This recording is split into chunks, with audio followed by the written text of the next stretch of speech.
The asphalt breathes a heavy sigh, a sulfur yellow sky. Cold steel in my pocket, and a fire in my iris. They mistake the silence for a surrender to the static. While I build a blueprint from the logic of the frantic. My spirit is a mortar, my resolve is every brick. The pace is high energy, the air is getting thick. I don't look for luck, I just look for the open seams. A midnight marathon, chasing high voltage dreams. From the basement to the roof, the view is getting clear. I'm harvesting the lessons that were planted by the fear. Eternal fire climbing higher through the smoke. The city tries to bind us, but the spirit never broke. Keep your eyes on the horizon, keep the engine in the grid. We rise above the concrete, yeah, we never gotta quit. We rise above the concrete, yeah, we never gotta quit. The pressure is a polish, it's a grind that never ends. I see the Good evening, everyone. Welcome to Blacklogic. I know I haven't been live in quite a while. I've been pretty busy, but nevertheless, I want to cover pretty much two main topics, and this has been the first one. That there are so many things that are going on politically that a lot of people are not really paying attention to that is going to affect majority of us. Because on July 1st of this year, 5 weeks ago, the federal government put a hard cap on something they call the Parent Plus loan. And if you don't know what this is, I'm going to pretty much try to inform you the best way I can, because it's the workhorse of Black college financing, right? It's the Parent Plus. Basically, it's the federal loan a parent takes out to cover what's ever left after the grants and the student-owned loan run out for your children, right? For years, it had no ceiling. It had no particular amount that it would actually cover, but because fraud, waste, and abuse, the Trump administration, DOGE, whatever the causes may be, the reason why they have reduced this very significantly, by the way. But nevertheless, a parent could borrow up to the full cost of attendance. And believe me, that mattered, because for a lot of our families, that loan was the difference between you're going to college and we're pretty much figured out next year.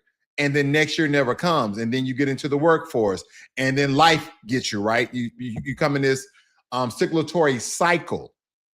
Now they cap this at $20,000 a year. So there's all these very significant political things that are happening very silently that no one's really paying attention to, right? Whether it be the numerous amount of executive orders that President Trump has signed, right? And we're going to have to look for candidates. We're going to have to look for politicians, unfortunately, that is going to reverse some of these Trump era politics, some of these Trump era legislations.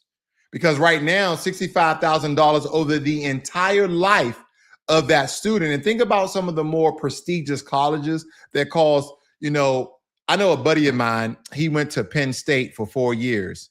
And I think he was paying almost $70,000 per year for a Penn State tuition or whatever, or for a degree. I was like, damn, that's a lot of money. And here's a part when it comes to this that they buried, because this came out of the 2025 law that they sold, right, as the big, beautiful bill. Same law, this same law that, quote unquote, Elon Musk was against. He called it the big, beautiful abomination bill. It also tightened the Pell Grant eligibility and proposed slashing federal work study funding by up to 90%. So in one bill, they squeezed the grant, they squeezed the work study job, and they capped the loan. Three doors all narrowing at the very same time, okay? Now they tell you that there's a legacy provision. If you already had a Parent Plus loan for a kid enrolled before July 1st, you can keep borrowing the old way for a few more years, basically the grandfather clause, so to speak.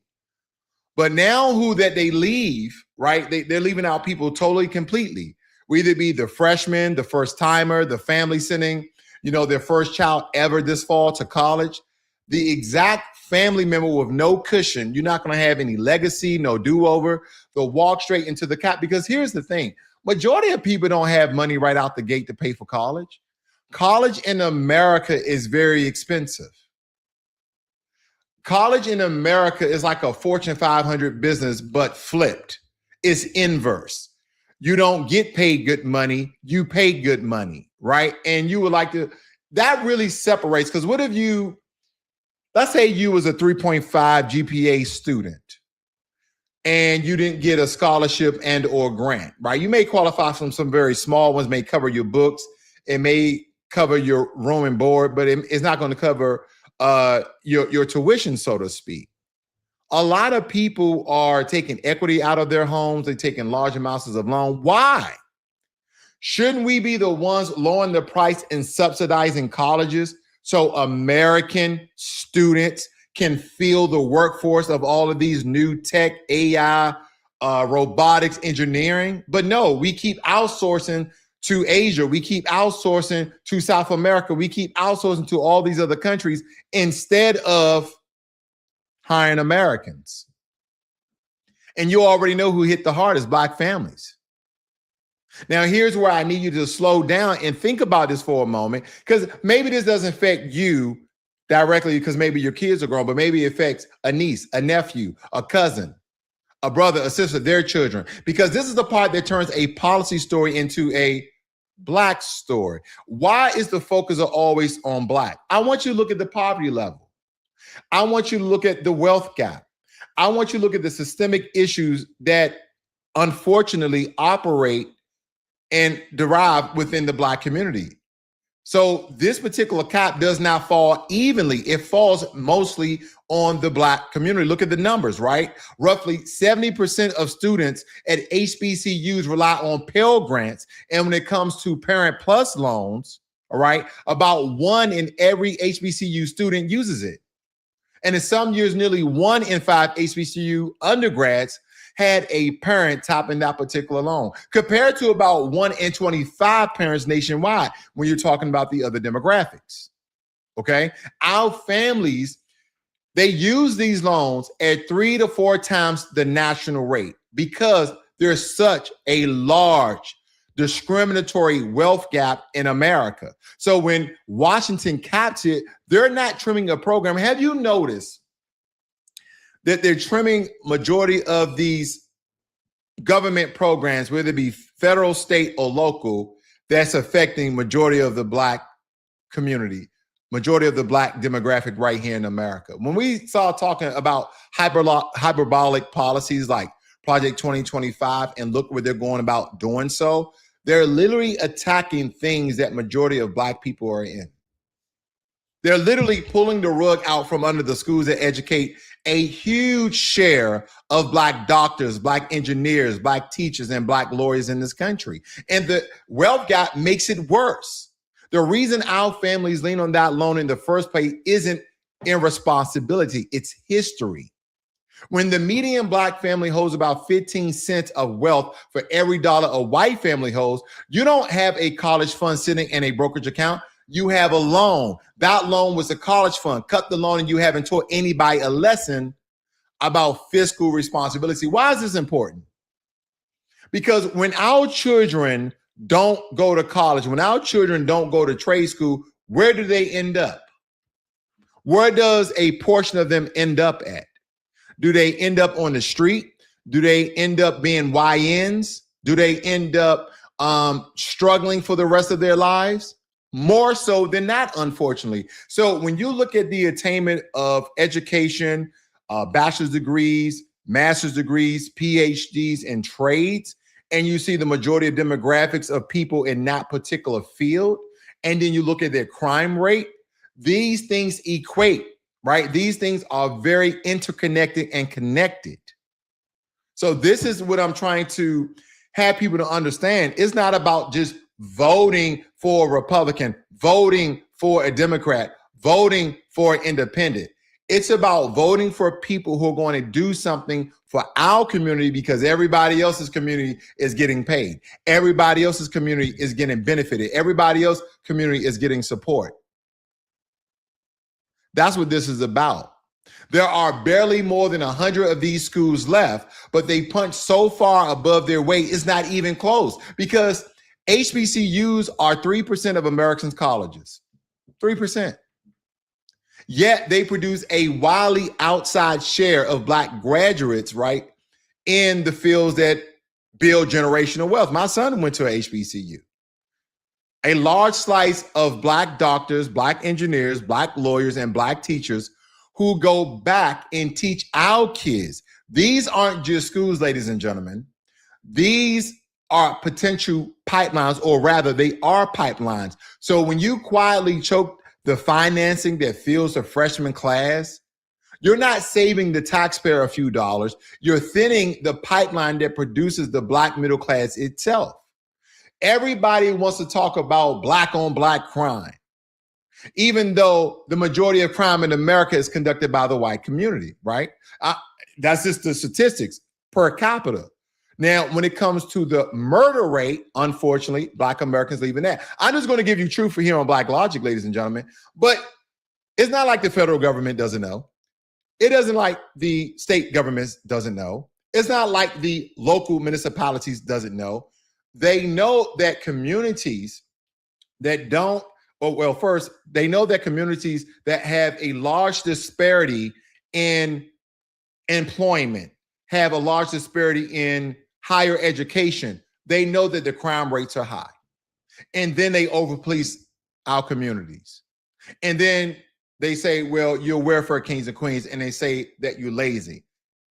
So we have all these different systematic barriers, but when they say, oh, you just need to pull yourself up by your bootstraps, you need to get it out the mud, you need to stop complaining, you need to stop being lazy. But when we go through the same thing that any other demographic goes through, we don't get the same treatment. How is it that illegal immigrants, better yet, legal immigrants, get treated better in America than foundational Black Americans? There are people who have been here for hundreds of years, people who have been here before the inception of America. Why is that? Why is that? So people talking about government handouts, government loans, government grants, government subsidies, but the richest man in the world is a dual citizen. And before he was an American citizen, he was a citizen of South Africa. He has a citizenship for South Africa, and he has an American citizenship. And majority of his wealth came from the benefits and subsidies of government contract in America. If you read about it, it basically states that the government contract was a catalyst to making Elon Musk a trillionaire. Because right now he's worth around $850 billion. I really want you guys to think about what I'm stating here, because they will point the finger at us and say, you're on this government program, you're getting supported by this government program, and you are benefiting from EBT, and you have this and you have that. But immigrants that come over here have all sorts of benefits, and they also qualify from some of the same programs that Americans qualify from. Here's the bigger picture, and believe me when I tell you this, ladies and gentlemen, it gets uglier. Uglier.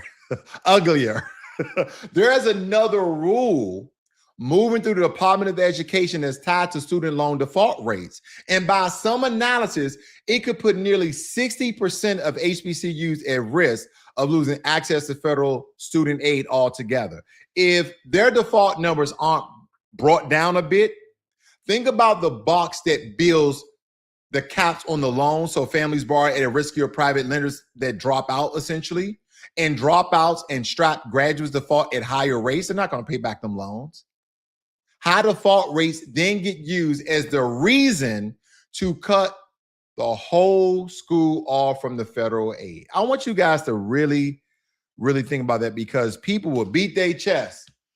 Donald Trump gave more money to HBCUs than anybody else. But what they don't tell you is that it's not a continuance of subsidy programs. Even though PWIs get government subsidies too, by the way. PWIs, predominantly white institutions, they get subsidies as well. Did you guys know that Harvard gets government subsidies? Did you guys know Yale, Stanford, Brown, all the Ivy Leagues, MIT, EIT, JIT, don't matter, NJIT, all of these schools around America get government money. But when it comes to HBCUs, they make sure they exploit it, where we're giving money to HBCUs, we're giving money to all these other units. They don't let you know these things. because they want on the surface for you to believe that, oh, this is just for you. No, no, no. All these colleges get it, as they should, by the way. But when it comes to us, the government funding stopped. When it comes to them, they get it in perpetuity. It doesn't stop. Howard University, my hometown, Washington, D.C., one of the crown jewels, a school that produces a vice president and a Supreme Court justice, has been publicly wrestling with the enrollment and financial strain. And when the flagship is filling at the smaller schools, like my son went to, he went to Elizabeth City University. It's some really long name. I always forget. The ones with the thin endowments and no billionaire on speed dial, those are the ones that don't make headlines when they quietly cut a program, right? Or freeze a hire or close a dorm room. And here's another thing. We will have people in the Black community, in politics, in the public spaces to come out and tell us, well, what about your entertainers and athletes? Why aren't they helping the Black community?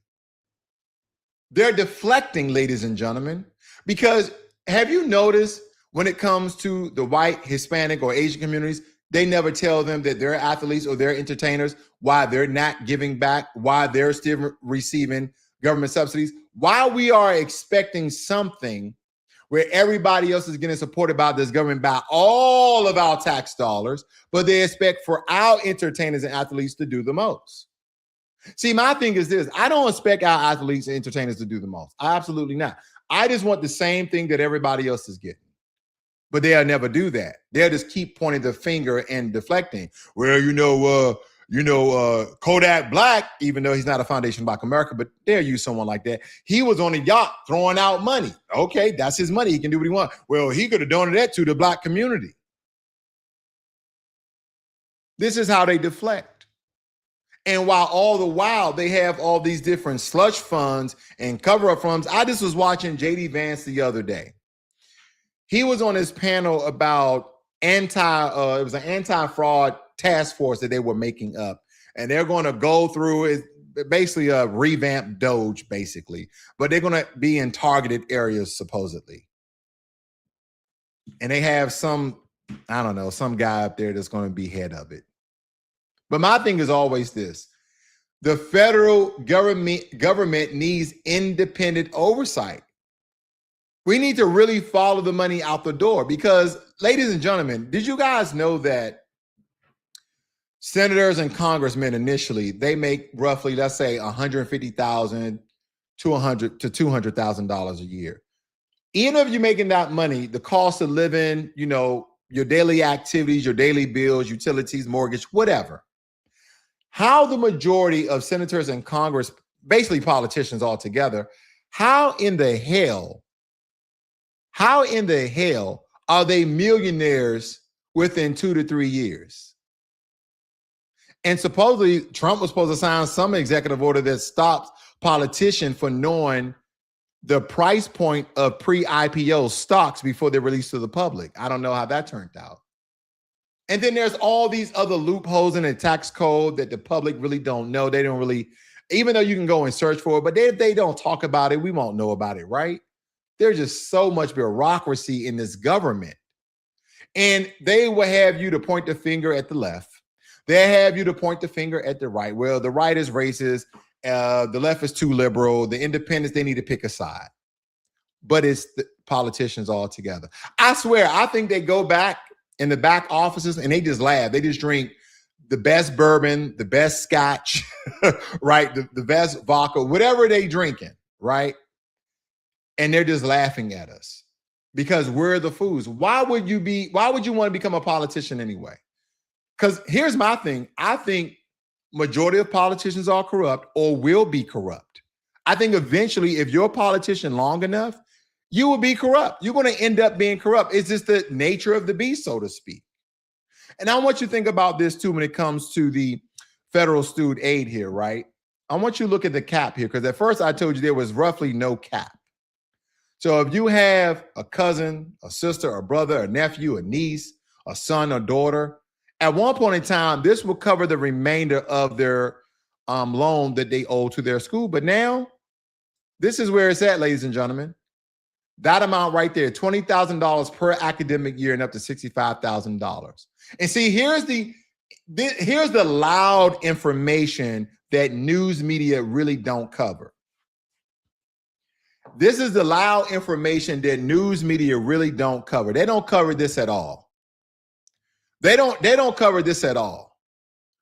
And here's the things that when it silently attacks, especially the Black community, it silently attacks us because we're like, wait a minute, I thought the Student Plus Parent Program covers whatever the amount of the remainder of the loan that the student actually owes. No, they put a cap on it. All these things, they're trying to reduce the $38, $39 trillion debt. Ladies and gentlemen, whether you've been tracking the national debt since Clinton, Obama, Biden, it don't matter. This national debt has been going up every single year. It slowed down maybe a little bit, but people talking about Clinton balanced the budget. No president has balanced the budget. And I've said this, and people may not understand what this is, and this is where you just kind of do a little Google search, a little AI search, however you want to go about it. America is a monetary sovereign. A monetary sovereign. They can put a value on money, and we can be $40 trillion in debt, but nothing stops America from being the largest conglomerate of countries when it comes to business and commerce and Forex trading, right? How much is the American dollar in all these other countries? I went to Vietnam a couple of years back.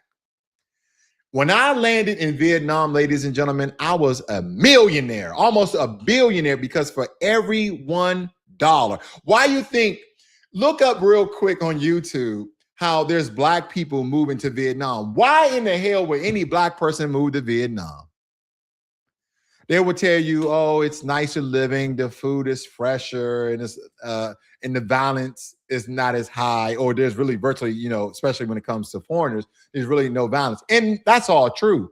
But if you go over there with $200,000, you probably can live out the rest of your life. For one every American dollar, last time I went, was 22,000 Vietnam. One of our dollars, 22,000 of theirs. I know, blows my mind every single time. You go over to the Philippines, one of our dollars now, depending on the exchange rate, is anywhere from 44 to 54 pesos per dollar, right? So when you go to all these other countries around the world, the American dollar is still strong. It's not as strong as it once was, but it's still strong. And there's things that this country do to keep our dollar strong. That's why you'll have all these businessmen in all of these other countries outsourcing instead of giving the American people jobs. This is the reason why. Because the American dollar goes long and goes far in these other countries. That's why people can go over there with $10,000 and open up 2 or 3 businesses. Okay, this is different economics. But I'm not telling no one to leave America. I love America. I know you love America. And if we talk about guns, I don't want to go there. I don't want to be scatterbrains because I haven't been live in such a long time. I don't want to be scatterbrains, but it's so much I would love to cover this evening, but I'm going to try to keep it very focused here. Because when I look at things of this manner right here, and it's probably deriving from another executive order that President Trump signed, all of these things, President Trump, I swear I don't know how many executive orders this man signed. And here's the thing. I don't want to push anybody to the Democrats. I'm not telling you go and vote Democrat, down ballot, blue, no matter who. No. We've been making the same mistake over and over again. 2 things. Either we're going to vote in our best interest, no matter the race, ethnic, or color of the candidate we're supporting. I don't care if he hillbilly white and he's saying, I'm going to do this, this, and this for the Black community. And he has an actual plan because he's trying to garner the Black vote. I'm voting for that guy. Where this guy like, well, I'm just going to fall in line with the Democrats. If he's a Republican, he can be Black and he says he's going to do these things. That's the problem with us because of our parents. It has been perpetuated and it has been manipulated generation after generation for Black people just to vote Democrat. Because here's the thing, you may vote Democrat locally. You may vote Democrat statewide, but you may vote Republican federally, depending on the policies. Okay? it should be based upon policy and not party. It's policy over party every single time. So my thing is, don't vote for a Republican. Don't vote for a Democrat. Don't vote for an independent. Don't vote for the purple, green, pink party. Vote on the policies that people propose. That's the only truth that we'll get. And hopefully those policies actually make through the circulatory cycle of getting to the president's desk and he signing into law. Now, with this president, good luck. Good luck with this president. Because everybody, I won't say everybody, you got some loyal people to the president that a lot of people have turned their back. But you know what? It's not like we didn't tell them, right? You have your boy, Officer Tatum, whatever his name is. Not to bring him up and denigrate him, but he's the most loyal Sam. He's not even an officer. Why are we calling Mr. Tatum? He's not even an officer no more. He tried to be a pro football player or something, didn't make it. Try to be law enforcement, didn't make it. Because as far as I'm concerned, he still look young. He probably still supposed to be a police officer, but he's not even a police officer. So he's just Mr. Tatum. He should just call him Tatum. Tatum. I don't know. But nevertheless, he's probably the only one still standing. I saw Alex Jones turn his back on President Trump. Candace Owens turn his back on President. Because if you're not in his administration, have you noticed that all the people that was for Trump slowly but surely are turning their back? Marjorie Taylor Greene turned her back because she realized that she ended up voting for somebody who was not in the best interest of America. No more wars. I'm not sending out troops. No troops are dying in wars. We're at war with Iran. We've already had, 20 plus military personnel die because of this war, if not more, because a lot of the reports haven't even come out to be public, by the way. Nevertheless, let me see what you guys are saying. I'm going to move on to my next story. Good evening, Volvo.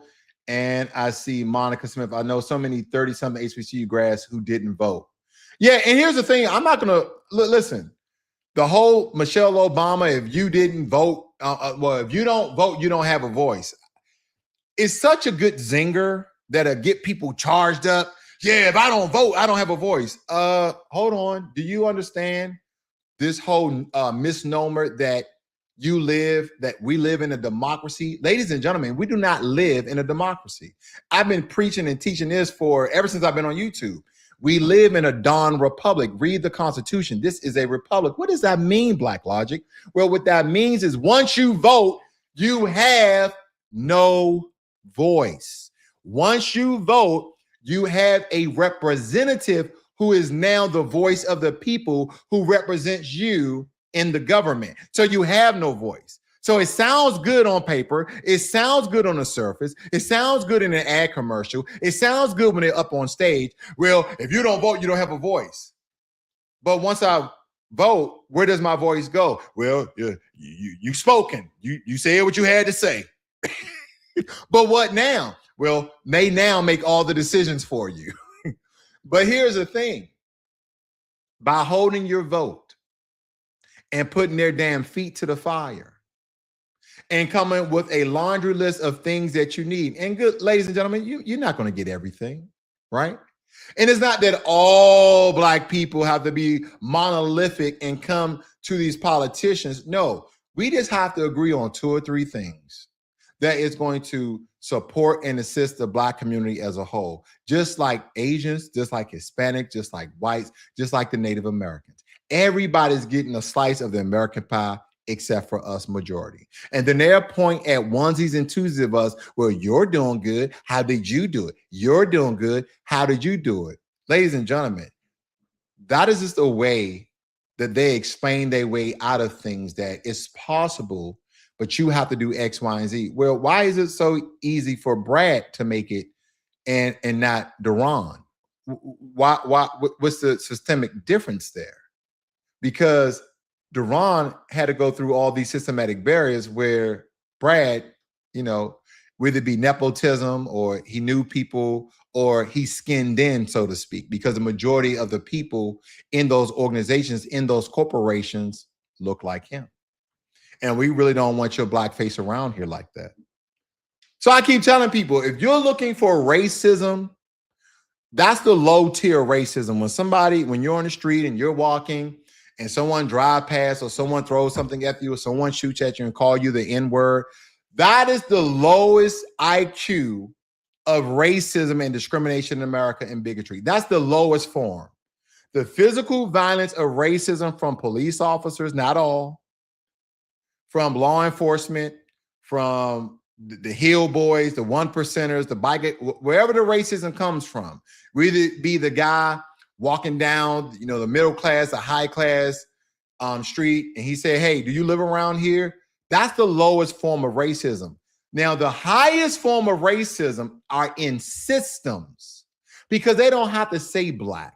They don't have to say African American. They don't have to say foundational Black America. They just make sure, however they structure the bill, the policy, the regulation, that is going to affect majority of Black Americans. That's the biggest form of racism. And guess what? They all wear suits.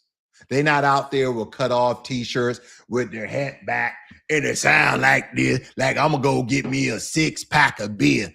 None of them, they don't sound like that. They sound like the professional at your job. Like, Keisha, unfortunately, you have been late twice in the past 10 years. And unfortunately, we'll have to let you go. Late twice in the last 10 years? Susan, we're not talking about Susan. Okay, Keisha, we're not talking about Susan.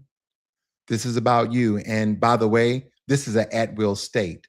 So HR is going to reach out to you and we're going to give you your last paycheck. But don't worry, we have a little severance for you. Okay, have a little severance. And they get you up out of there. And this is how they do it, ladies and gentlemen, right? When one political class is in party and they say, you better hire black people, right? And qualify black people because we want to show equality. And then when the next administration comes in, like the current administration, they fire 700,000 black men. They let go 300,000 black women from the federal workforce. And they said it's woke policies, it's DEI, it's affirmative action. Now they're stripping the funding, okay? They're stripping the funding from the Smithsonian. And guess what they're doing? Any slave, now I'm a Washingtonian, born and raised in Washington, D.C. They're going in and they're going to start to strip away a lot of these slave exhibits. Anything have to deal with slavery. This is Gestapo at its best. This is Fahrenheit 451. They're literally going to be burning books, artifacts, statues. They're literally erasing the dark past of this country. So black people, next generation after next, won't even have a leg to stand on. Well, why are you not doing good like Julian? Julian's doing well. Why you're not doing good? You can't blame it on slavery. It never existed in this country. You can't blame it on what they used to call Jim Crow. It never existed in this country. This is how they really started. And we have people in high places like a Ben Carson. Ben Carson stated on national TV a couple of years ago that African laborers came over here on ships. He never said the word slave, if I can call correctly.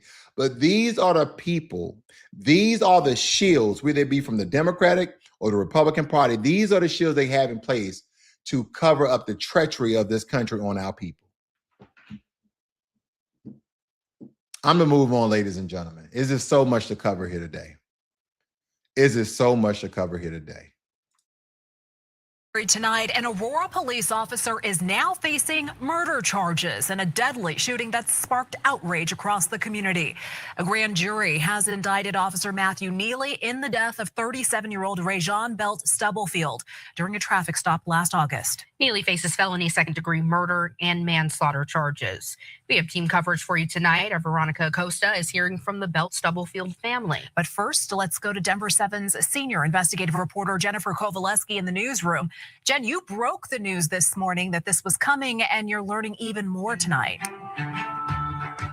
Jessica and Micah, the 7-page grand jury indictment lays out, minute by minute, what investigators say happened in the final moments before Rajon Belt-Stubblefield was killed. And one detail stands out. Officer Neely didn't have a taser and struggled to reach his other less lethal options. Get on the ground! Get away from that gun! The deadly shooting started last August during a Labor Day DUI enforcement in Aurora. David John Lincoln, Henry 7-0.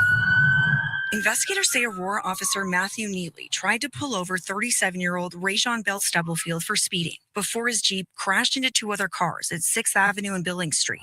Stay in the car! Don't move! Belt-Stubblefield got out of the SUV and threw a gun into the grass. But the newly unsealed indictment says he never verbally threatened the officer, never attempted to take the officer's gun, and never tried to rearm himself. Following a comprehensive review of the evidence, I want to start right here because we really need to be smarter. Okay. This is not me in outrage about this because I saw so many wrongdoings by Rajon. See, here on Blacklogic, I want to tell the truth about certain situations. But as this progressed, I'm going to try to give a breakdown of this because this actually happened last year, August 30th.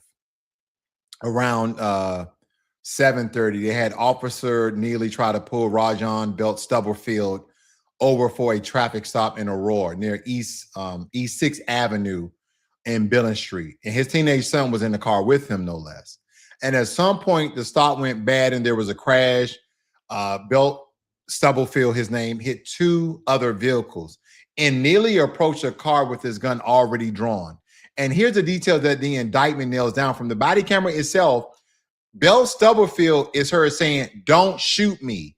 And then he get out the car and tosses a handgun into the grass. Stop right there.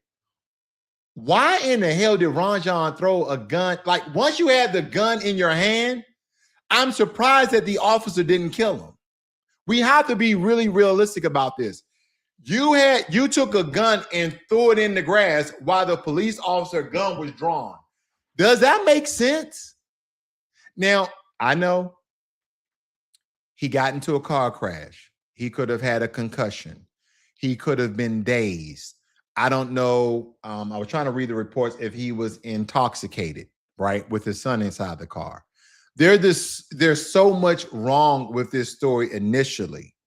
Now, I understand why the police officer got indicted, but first, we have to admit wrong when we see wrong, right? First and foremost, you just was in a car accident. Now, you could probably be a little shaky, have a concussion, you're dazed and confused, you're shell shocked, whatever you want to call it. And it may be very difficult for you to gain your senses. But he told you to stay in the car, and maybe at that time, verbal commands you really can't comprehend. I know I'm giving a lot of reason and excuses, but if you ever been dazed and confused, then you know what I'm referring to. But you then pick up the gun. So you were knowledgeable enough, you was conscious enough, you was aware enough to pick up the gun and throw it in the grass. Why didn't you just get out the car like this? And he would have told you, put your hands up. You go around the car and put your hands. I mean, I just see so much wrong. But the officer didn't shoot him then. And I'm not making excuses for this officer, okay? But I just want to give you these little small breakdowns in between so you understand where my head is at to see if you come to the same conclusion. Because I just was in the car crash. I'm with my son. I'm more worried about the police than the health and welfare of my son after I hit 2 vehicles and I had the wherewithal to pick up a gun and then throw it in the grass. Just get out the car without the gun, right? Tell me what you guys think in the chat. Lord have mercy. I presented the case to the grand jury, which ultimately returned this indictment. Arapahoe County District Attorney Amy Patton announced a grand jury found probable cause to charge Neely with felony second-degree murder and manslaughter. An arrest warrant was issued on Friday afternoon. The indictment describes a chaotic, less than 2-minute confrontation. Show me your hands. Get your hands up, dude. Don't show me. Get your hands up right now. Investigators say Neely tried and failed to holster his gun so he could use a less lethal baton. He was not required to carry a taser and did not have one, according to the indictment. I'll hear you.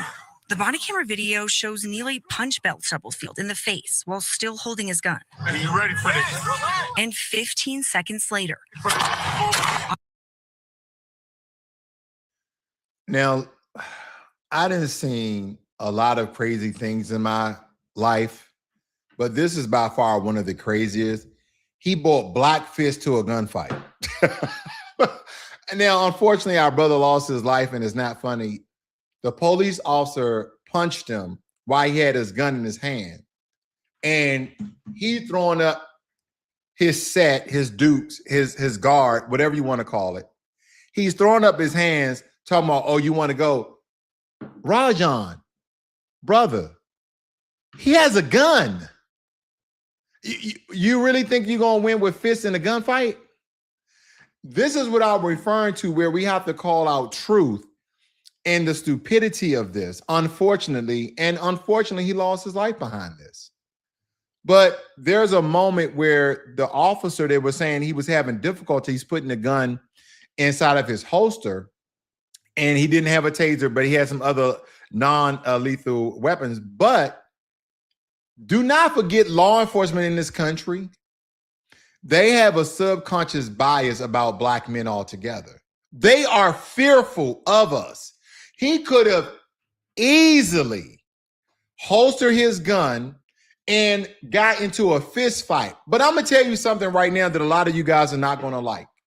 American culture, we're freaking cowards. And the reason why I say that we're cowards, because everybody is always talking about pulling out a damn gun like that's macho, like that's manly, right? No, whatever happened to good old fist fights? This stuff really happened way back in the Western days, where people used to walk one way and walk another and turn around and shoot. Why you just can't fight it out? Why does somebody always have to die?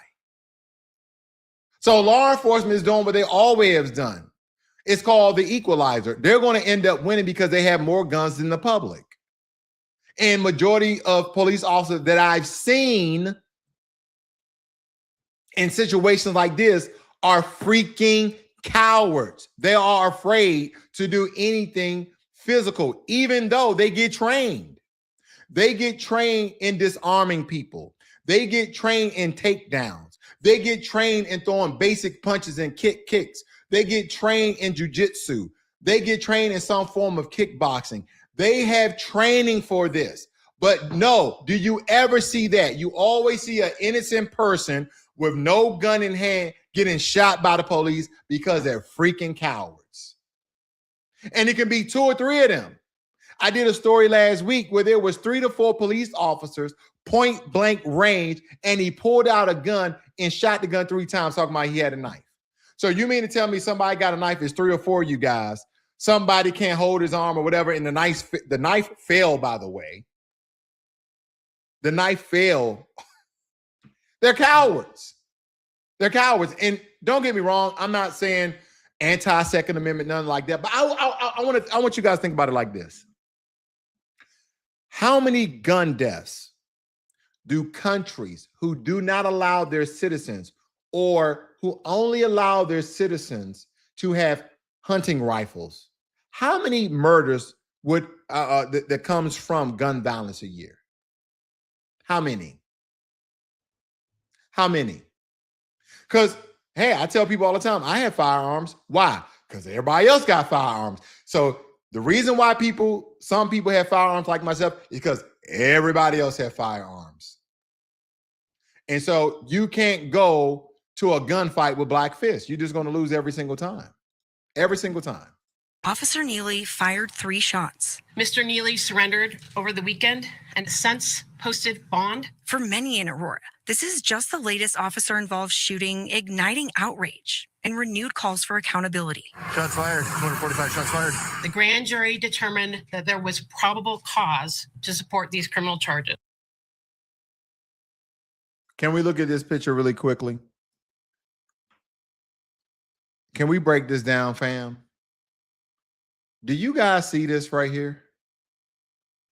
This guy is in a semi-fighting stance with a police officer less than 10 feet in front of him, 5 feet it looks like, really, with a gun pointing at his head.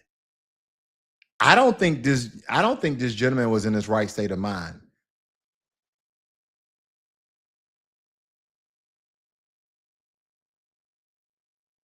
Now, this is not letting the Aurora police off by any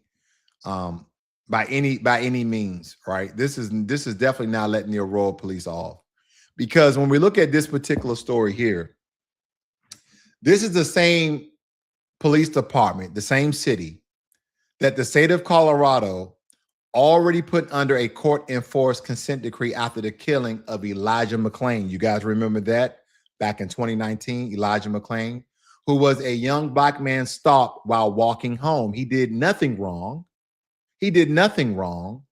And Aurora policing has been under a microscope under state supervision for years. So when a department that is already supposed to be reformed produces another body camera killing of a Black man over a traffic stop, that should tell you the problem isn't one bad night or one bad officer. It's literally a pattern that survives paperwork. But we won't let this man get off on some of this wrong course of action, wrong decisions that he made. But nevertheless, when it comes to the Aurora police department here in Colorado, it's a pattern that survives paperwork. They had dissent decrees, they've had task force, and they've had a way that they were trying to go about reimagining policing. And believe it or not, on paper, it seemed like a real effort. And some of it's, in my opinion, just theater, right? Smoke and mirrors. And the test of whether reform is real isn't the press release. It's the next traffic stop. You know what? Here's the thing. How many officers get shot by Black men a year versus how many officers get shot by white men a year? How about changing out lethal weapons like, lead bullets and use wax bullets? Wax bullets hurt like hell. It will still drop an assailant down, okay? If you get shot once or twice, it'll make you fall to your knees. It's very powerful. And some of them can even break skin.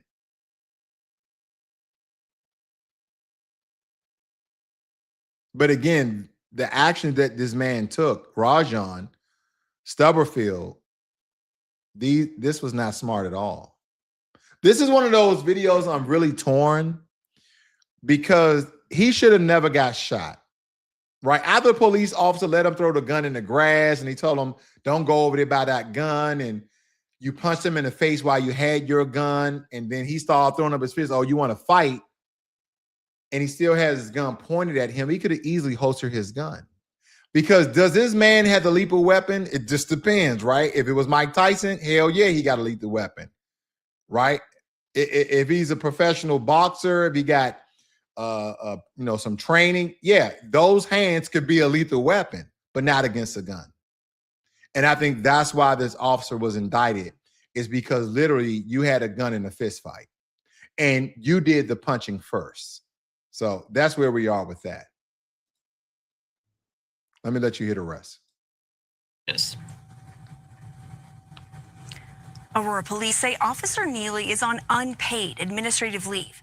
And tonight at 6, we're digging deeper into Aurora police policy and why Officer Neely was not required to carry a taser. We'll also talk about the last time Aurora officers were indicted. For now, we're live in the newsroom. I'm senior investigative reporter Jennifer Kovaleski. We look forward to hearing more of that important insight, Jen. Aurora Police Chief Todd Chamberlain issued a statement Monday after the indictment was announced. He said it would be inappropriate to comment on the merits of the case, but noted that, quote, officers are routinely called on to address, sometimes in seconds, dangerous and rapidly evolving situations they did not create. Today is a day of accountability and fairness and justice. That's the message from Belt-Stubblefield supporters and loved ones following Neely's indictment. Our Veronica Acosta was out at their press conference today and joins us back in studio. Veronica, they tell you that they're breathing a sigh of relief tonight. They are. And Rajon Belt-Stubblefield's family, their legal counsel, and community advocates all said they feel like this was a long time coming. Belt-Stubblefield's wife told me she feels Officer Neely is finally answering for something. Now, during that press conference, we heard community advocates say they were thrilled when this case was sent to the grand jury. That happened at the end of May.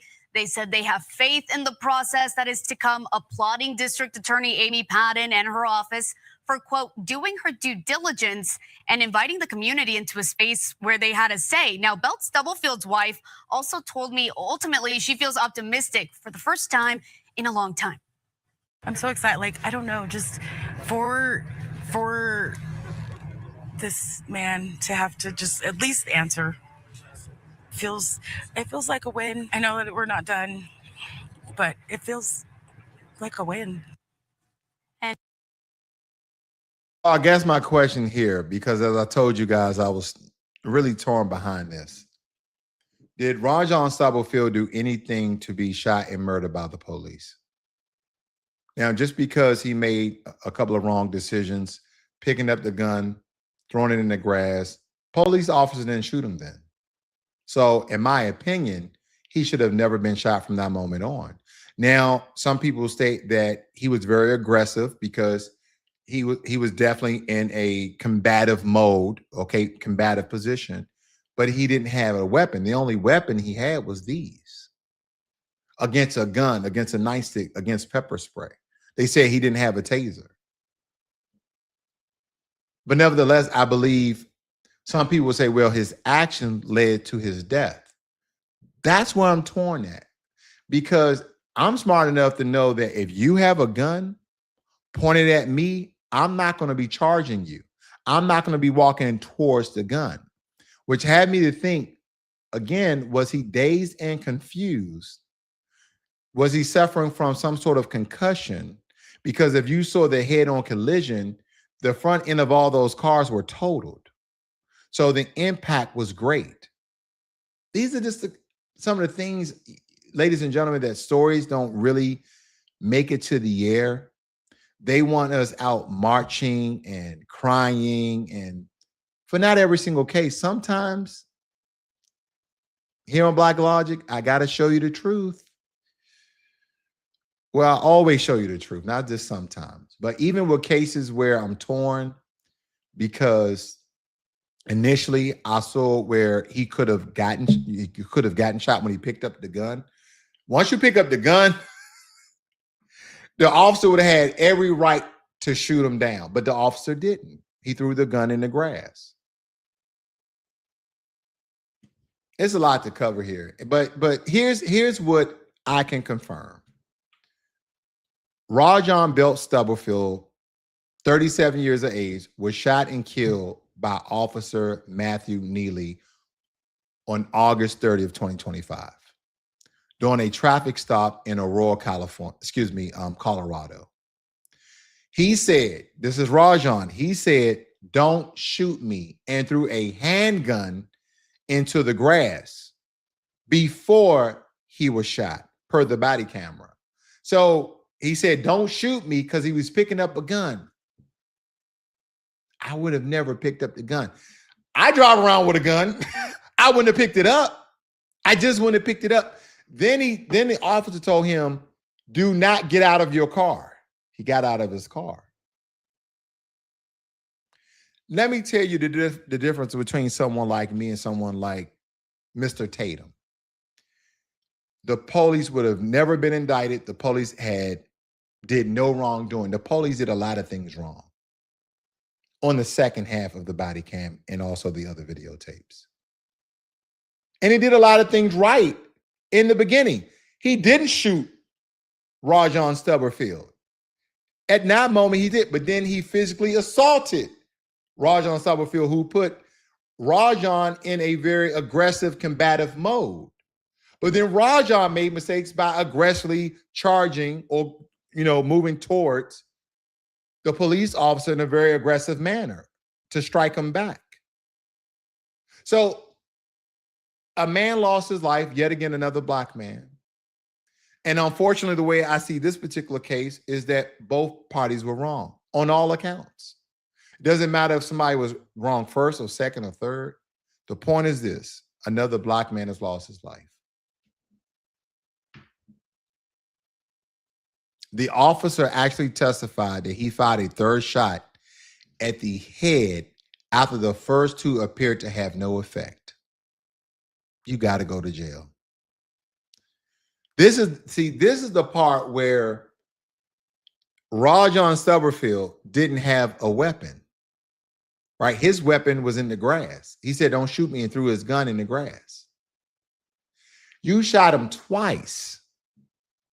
And you say that the first two shots appeared to have no effect. Would a man who just been in a car accident, who was shot twice, and I know some people are like, you don't know he was high on drugs. He could have been shot up with cocaine or heroin. He wasn't. But again, the officer doesn't know that, but it doesn't really matter. But what do you think a man that you just shot close blank range is going to do? Then you point at his head. But nevertheless, August 3rd of this year, roughly close to a year later, a grand jury indicted Neely on second-degree murder and manslaughter, as they should. He turned himself in, posted a $200,000 cash bond, and he's due in court on August 17th. Now, what is disputed, and what a jury, not me, not another YouTube channel, will decide, whether Neely's use of deadly force was legally justified, given that Belt-Stubblefield had crashed into vehicles, refused commands, and advanced on the officer with his fist raised. Law enforcement in this country, not all, but a great concentration of them are freaking cowards. They do all this training, hand-to-hand combat, takedowns. They do all this training, and every single time they go right to their gun. They go right to the highest form of self-defense, which is their deadly weapon.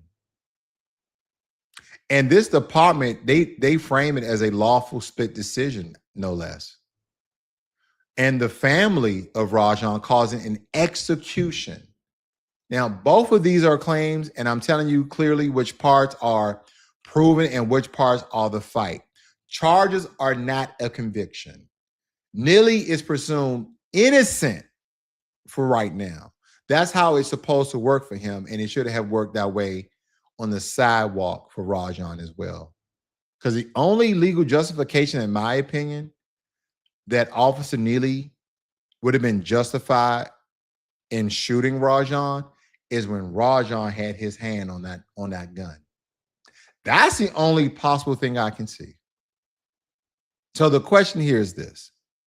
So what does a traffic stop in Aurora have to do with a family in Memphis or Milwaukee or wherever you are right now? It has to do with everything, because the questions this particular case actually raises are the questions that decide whether you come home or not. Was there a warning? The officer said no, he wanted surprise. Was there a lesser option on his belt? Yeah, as I told you, he had a baton. He had pepper spray. He couldn't manage to reach for it. He was bumbling and fumbling because a man with his hands was coming near him. Was the man still a lethal threat after he threw his gun away? A grand jury said that at least worth a murder trial. So they already think that the officer is wrong. The question is, what is going to be his charging? Second-degree murder or manslaughter?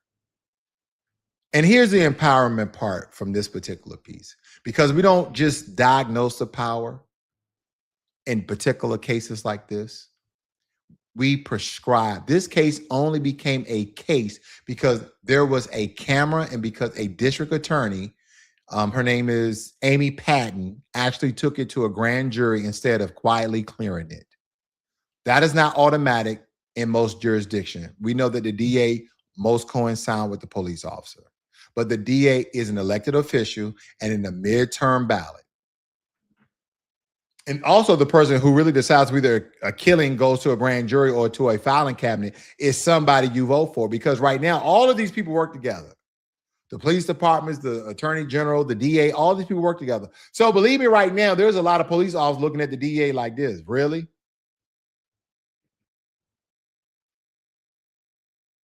Rajon Belt-Stubblefield said, "Don't shoot me," then threw his weapon away and still ended up with a bullet in his head fired by an officer who told a grand jury he was aiming to change the target.